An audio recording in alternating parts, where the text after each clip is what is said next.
అల్లు అర్జున్ హీరోగా వచ్చిన చివరి సినిమా పుష్ప గురించి తెలుగు సినీ ప్రేక్షకులకు ప్రత్యేకంగా చెప్పనవసరం లేదు. పుష్పరాజ్ తగ్గేది లేని యవ్వ అంటూ వచ్చి అందరినీ విస్మరేజ్ చేశాడు.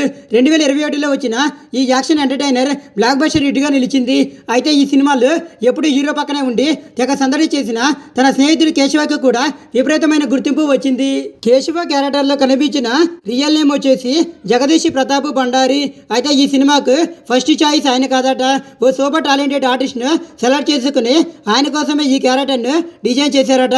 కానీ చివరకు ఆయనను కాకుండా ఈ సినిమాలో వేరొకరిని తీసుకున్నారట.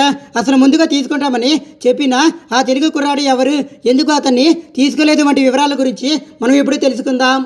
పుష్పరాజు తెలుగు సినీ ప్రేక్షకులను ఎంతగానో అలరించాడు. పాన్ ఇండియా చిత్రంగా తెరకెక్కిన ఈ సినిమా బాక్స్ ఆఫీస్ను బద్దలు చేసింది.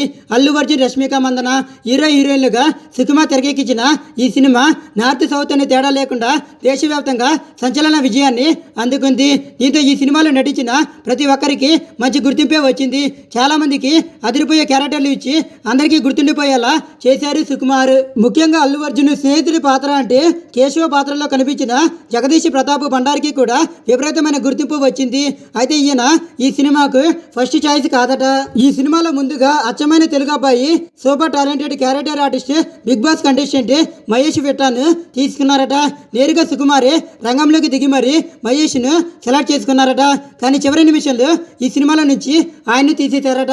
ఆ సంవత్సరం ఆయన ప్యాడింగ్లో లేకపోవడం అంటే ఆ ఏడాది ఎలాంటి సినిమాలు చేయకపోవడం, తక్కువ డబ్బులు చేసే వాళ్ళను తీసుకోవడం, ముఖ్యంగా కొత్త వాళ్ళను తీసుకుంటే బాగుంటుంది అని భావించిన మూవీ టీం కూడా ఆయనను తీసేసి జగదీష్ ప్రతాప్ బండారిని పెట్టుకున్నారట.